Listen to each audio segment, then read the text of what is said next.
Hello, hello les Tadouniens, j'espère que tout le monde va bien. Alors aujourd'hui, je vais vous expliquer comment je prends la vie comme un jeu.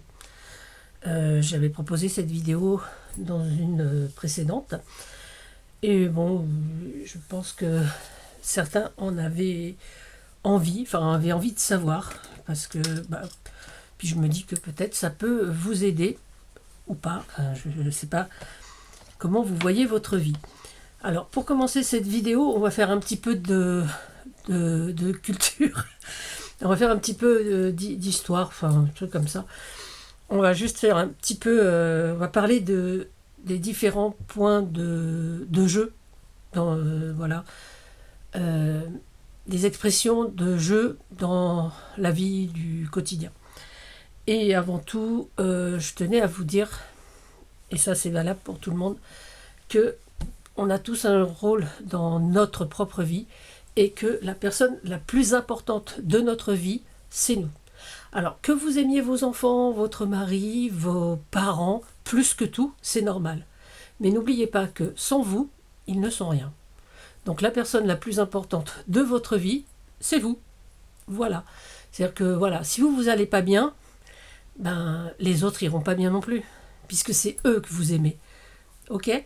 Voilà, donc il faut toujours garder en tête que la personne la plus importante de notre vie, c'est nous. Voilà.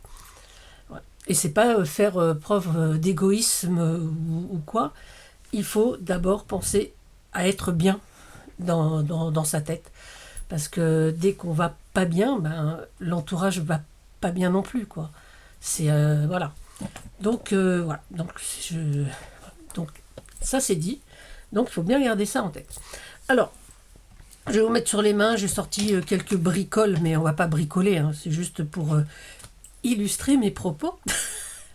Voilà, et je vous mets sur mes mains tout de suite. Je vais illustrer mes propos. Voilà, alors vous connaissez l'expression les dés sont jetés. Voilà, là j'ai jeté les dés. Je sais pas trop ce que ça veut dire. En même temps, voilà, je ne joue pas assez au Yams. Donc là, je crois que j'ai une paire, donc il faudrait que je rejoue pour avoir peut-être autre chose. Regardez, c'est pas beau ça ? Franchement. Donc les dés sont jetés, c'est un peu, c'est ce qu'avait dit Jules César avant de faire traverser le Rubicon à son armée en 49 avant Jésus-Christ. Donc cette expression, elle a été corrigée par Erasme un peu plus tard. Parce que c'est plutôt jacta elei esto qui signifie que le dé soit jeté. Voilà. Et donc ce qui signifie que on s'en remet à la chance. En fait, chaque jour, on va lancer nos dés, si vous voulez, et on va voir ce qui va se passer, quoi. Si les dés, les dés, par exemple, là, j'ai 2, 6, voilà, 2, 2, et puis là, je fais un 5, voilà. Qu'est-ce que cette formule va jouer sur ma vie ? Mais tout en restant virtuellement, hein. Je ne joue pas au dé tous les matins, je vous rassure. Voilà. Et c'est sur des événements que l'on ne peut pas anticiper et qu'on est obligé de subir. Voilà, les dés, c'est ça surtout. L'expression les dés sont jetés, c'est quelque chose qu'on ne peut pas contrôler. Ok ? Voilà, ça c'est pour les dés. Après, on peut toujours jouer carte sur table. Donc voilà. Donc jouer carte sur table, c'est pas cacher, c'est surtout ne pas cacher le motif pour lequel on agit. C'est-à-dire, pas vraiment d'exemple en fait. C'est surtout le moyen d'y arriver également. Et surtout, c'est ne pas se cacher d'avoir froid, d'avoir peur. Voilà, on joue carte sur table. C'est-à-dire que si un jour vous voulez pas faire ci, faire ça, il faut absolument le dire. Voilà, dire pourquoi. Donc il faut se justifier un petit peu, mais il faut voilà. Après, on peut toujours jouer son dernier atout. Alors ça, moi, je m'en sers absolument pas, parce que l'atout, c'est vraiment un tout, quoi. Ça, j'ai pas. Voilà. Et alors, une carte dans sa manche. Alors ça, c'est pouvoir tirer profit de la situation. Je sais pas, vous avez déjà entendu ça, avoir une carte dans sa manche. Alors ça vient d'une expression anglaise, hein, la Manche, dans le fleuve. Je ne me rappelle plus trop de l'histoire. Enfin bon, c'est surtout une expression so british. Voilà. Après, on peut toujours avoir sur sa vie, effectivement, ou dans le jeu, peut toujours avoir une carte blanche. Alors ça, c'est la carte qui va nous permettre d'agir sur son destin, de faire ce qu'on veut, de faire ce qu'on désire. Voilà, ça c'est une carte qu'il faut toujours avoir, j'allais dire, dans sa poche. Je ne sais pas si vous êtes d'accord. Après, on peut régulièrement tirer son épingle du jeu. Vous avez vu la mise en scène ? Trop forte, hein ? Ouais. Voilà, on peut toujours tirer son épingle du jeu. Alors là, je la tire du jeu de cartes, mais ça n'a rien à voir, l'histoire n'a rien à voir avec ça. En fait, parce que tirer son épingle du jeu, ça vient d'un jeu du 15e siècle. Voilà, je crois que c'était les petites filles qui jouaient en mettant des épingles en cercle sur un mur et en lançant une balle. La balle devait rebondir et je crois, se planter dans les épingles, voilà, rebondir et aller sur le cercle. Ce qui, après, suivant le nombre d'épingles que la personne avait misé, il fallait que soit les épingles soient tombées, soit dans la balle, récupérer le bon nombre au moins sa mise, quoi. Ce qui signifie surtout, tirer son épingle du jeu, ça signifie surtout sauver sa cause, en fait, dans un français un peu correct. Et puis surtout, on peut toujours sortir son joker. Alors le joker, c'est pareil, c'est comme la carte blanche, c'est toujours une carte à avoir dans sa poche. Virtuellement, je le répète, parce que je ne vais pas me trimballer avec ça dans mon portefeuille. Quoique, ça peut aider. On peut, je pense que c'est une idée à creuser, on peut peut-être avoir ça comme gris-gris, quoi. D'ailleurs, je vais me faire en porte-clés un joker, parce que c'est vrai que l'avoir près de soi, finalement, ça peut aider, parce que le joker, qu'est-ce que c'est ? C'est une aide, une récompense. Voilà. Regardez dans les jeux, quand je sais pas moi, qui veut gagner des millions, le joker, c'est un appel à un ami déjà. Vous voyez, c'est une aide extérieure. Ok ? Ceci étant dit, ça n'a rien à voir avec ma façon de jouer ma vie. Je vous ai fait un petit plan. Alors, on ne rit pas. Hein, bon, voilà. Donc ça, c'est mon plan de vie. C'est mon plan de jeu. Ah oui, ça ressemble un peu à un jeu de Trivial Poursuite. Hein. Alors ça, là, je vous l'ai mis comme ça. Avant, je le faisais en petit sur des carnets et je mettais chaque jour, ou plutôt chaque semaine, où j'en étais. Et maintenant, c'est plutôt virtuel. Alors là, c'est moi. Voilà. Et là, c'est toutes les émotions que je peux ressentir. Alors, il y a la joie, il y a l'estime de soi, c'est très important. Les maladies et les douleurs, parce que tout le monde peut avoir des maladies et des douleurs. Amour et amitié, le réconfort et le chagrin. Le chagrin, j'avoue que je suis restée dans cette zone je dirais pas plusieurs mois, mais quelques semaines, plusieurs jours en tous les cas, énormément. Quand j'ai perdu mon papa en juin 2021, j'avoue que là, cette zone, elle est restée... j'arrivais pas à passer outre. J'avais beau me dire relance-toi, il y a plein de choses.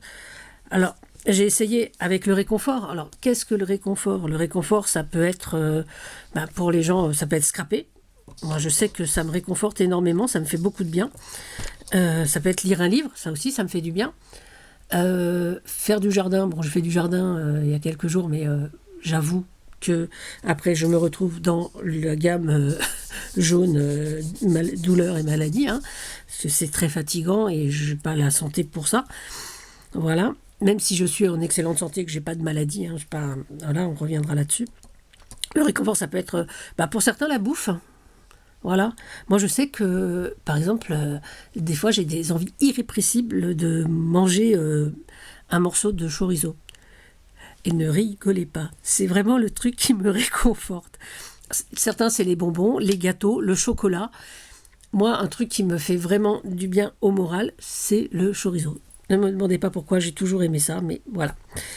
Alors, voilà. Donc après, Après, évidemment, j'avais des gens qui allaient m'aider dans cette zone-là, voilà, qui arrivaient ici. Donc, il y avait mon amoureux, voilà, il y avait ma famille qui était autour de moi.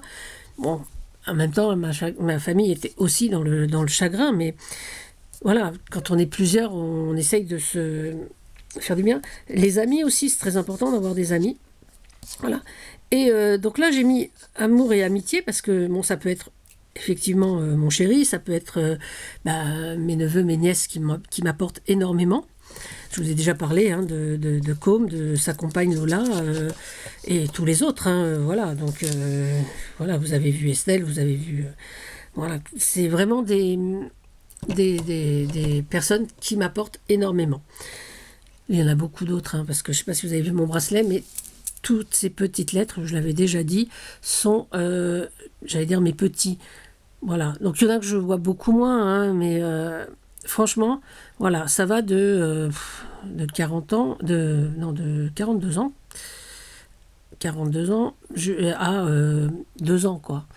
Donc là, vous avez mes nièces, les enfants de mes nièces, mes petits cousins, mes petites cousines, ouais, tout ce petit monde que j'aime énormément et qui m'aide. Je vais vous les dire, comme ça va vous donner une petite idée. Par exemple, là, nous avons Talia, alors c'est dans l'ordre d'âge, évidemment. Nous avons Talia, Fanny, Vincent, Chloé, François, Marie, la Yacom, évidemment, Carla, Julia, Estelle, que vous avez vue il n'y a pas longtemps, Lise, Lise, ma petite cousine de Lyon. C'est pas tout à fait ma cousine, mais j'ai toujours considéré sa maman comme une petite cousine, donc voilà. Ryan, Alban, Anaya, voilà. Roméo, Lise, Line, parce que Lise elle est là, donc là c'est Line, et là c'est Elio et Milo, donc les deux petits derniers, voilà. Et tout ce petit monde me quitte pas en fait parce que ce bracelet il est très important pour moi. Alors voilà, ça fait partie donc de cette gamme rose. Voilà, je me suis un petit peu éloignée. Amour et amitié. Et amitié, par exemple, moi dans ma journée, souvent je discute avec mes copines, donc avec Sabine et Sandrine sur WhatsApp. Et là, franchement, c'est vraiment dans cette zone pendant un bon moment, quoi. C'est, voilà. Et j'aime bien rester dans cette zone. Parce que dans cette zone, on arrive directement à la zone de joie, en fait. Parce que, bon, on s'envoie des vannes, on rigole beaucoup, quoi. Comme on peut rigoler avec son amoureux, avec sa famille, voilà. Voilà, c'est pour ça que je les ai mis l'une en face de l'autre. Comme quoi le chagrin est en face de la maladie et des douleurs. Si je vous disais, bon, moi j'ai rien, j'ai pas de grave maladie. J'ai souvent des difficultés d'oxygénation. Après, bon, j'ai des douleurs comme tout le monde, les genoux, les épaules, mais bon, je vais avoir 60 ans. Donc, c'est rien de grave, quoi. Franchement, je vais avoir 60 ans, je suis trop contente. Oui, je sais, j'en fais beaucoup, mais avoir 60 ans, c'est, je crois que je l'ai déjà dit, c'est un peu comme quand vous atteignez vos 10 ans, vous passez dans un autre monde, vous avez 2 chiffres, et moi, je sais pas, le nombre 60 m'apporte un peu, je sais pas, j'ai l'impression que je suis au bout de quelque chose et que je passe un autre cap, 59 plus 1, 60, et voilà, bon, j'aime bien. Je suis assez fière d'avoir 60 ans. Enfin bon, on s'en fout. Voilà, donc ça, c'est pour les maladies et les douleurs. Donc ça, c'est deux cases qui sont pratiquement inévitables. C'est deux... Voilà. Alors, c'est vrai que le chagrin, ce que je disais tout à l'heure, je suis restée dans cette zone, et à force, bon, la zone s'est atténuée. Donc là, je suis arrivée après à peu près à ces 2 stades-là, parce que j'ai toujours beaucoup de chagrin, donc je suis encore dans ces phases-là. Mais voilà, je vais y rester peut-être très très longtemps. Pour l'instant, je suis dans cette phase-là, comme là, je suis dans la phase douleur ici. En ce moment, je suis un peu fatiguée, voilà. Mais bon, là, j'ai toujours ce lien avec, je vous disais, Sabine et Sandrine. Nous formons une vraie triplette sur WhatsApp. Presque tous les après-midi, nous sommes ensemble. Hein. Donc, voilà. Et puis là, le réconfort, je vous ai expliqué. Voilà. Et l'estime de soi. Alors, l'estime de soi, j'ai mis en face du réconfort parce que c'est, voilà, c'est genre, ah, j'ai pris du poids, ouh là là. Bon, ben, on va essayer de calculer ça, de faire attention un petit peu, faire un petit régime. Ah, excusez-moi, j'ai dit régime, alors qu'il faudrait dire rééquilibrage alimentaire. Moi, je fais des régimes, hein. Je ne fais pas de rééquilibrage alimentaire. Je ne vois pas l'intérêt de ce mot, de ce nouveau mot à la mode. Pour moi, c'est la même chose. Et il faut rester un peu humble. Et voilà. Donc, je suis au régime. Hein. Voilà. Quand j'ai besoin, je fais un petit régime. Voilà. Donc, tout le temps, en fait, parce que j'ai tout le temps besoin. Mais c'est, voilà, l'estime de soi. C'est par exemple, aller chez le coiffeur, je sais pas, faire une manucure. Enfin, moi, je fais pas de manucure, mais ça, c'est des exemples que je peux vous donner pour aller mieux. En fait, voilà. Donc ça, c'est ma base de jeu à moi. Voilà, je ne sais pas si vous avez bien compris. Donc quand je dis je vais prendre la vie comme un jeu, eh ben, à ce moment-là, quand je le dis, je suis en fin de vidéo, donc je suis dans la zone orange, hein, évidemment, dans la zone de joie. Mais une fois que j'aurai éteint la caméra, peut-être que je vais ressentir, je sais pas, un problème pour respirer ou même avoir une douleur, je sais pas moi, à la main ou n'importe où, à la tête. Et je vais me retrouver un petit peu ici, tout en gardant donc cette phase-là, quoi. Donc dans une journée, je peux très bien passer du chagrin que j'ai tous les jours le matin en me réveillant et en pensant à mon papa. Je peux arriver le soir à avoir, en passant, voilà. Donc du chagrin, je vais passer donc au réconfort. Donc je vais prendre mon petit déjeuner par exemple. Je vais voir mon amoureux, donc il va me, voilà. Donc le matin il se lève, un petit bisou et c'est bon. Là évidemment, toujours un petit peu des douleurs, mais ça bon, c'est des douleurs du quotidien. Et là je me dis il faut faire un petit effort. Donc hop, allez, une petite coiffure, un petit maquillage. Et on se retrouve dans la zone de joie. Ok ? Voilà. Donc c'est vraiment un truc, moi, qui m'aide. Donc ça, je l'ai fait pour vous montrer à peu près comment je ressens ma journée. Mais c'est à vous de créer votre jeu. On peut le faire également sur un plateau par exemple, un plateau comme ça de jeu de loi. Voilà. On démarre sa journée et au fil de la journée, on met les couleurs qui correspondent. Ça, je l'avais fait également sur des carnets. Mais il y avait trop de couleurs, en fait. Parce que on passe... c'est un peu comme le temps en Bretagne. Hein, on passe de l'été à l'hiver en passant par l'automne. Voilà, on a toutes les saisons. Et là, j'avais beaucoup d'émotions. Et ouais, je préfère finalement rester sur ce plan-là, avec ces zones-là, où j'avance doucement, vous voyez. Donc là, évidemment, je vous fais la vidéo, je suis dans cette zone-là. Pas dans toute cette zone-là, hein, dans juste cette zone-là, parce que je reste un peu dans cette zone-là, et aujourd'hui dans celle-là, malheureusement. Mais je sais que tout à l'heure, je vais être dans cette zone-là, voilà. Et puis, bon, à midi, on va manger des croque-monsieur, donc je vais être là, hein, ça c'est évidemment. Voilà. Et là, vous avez vu, j'ai mis mon joli t-shirt à rayures. Voilà.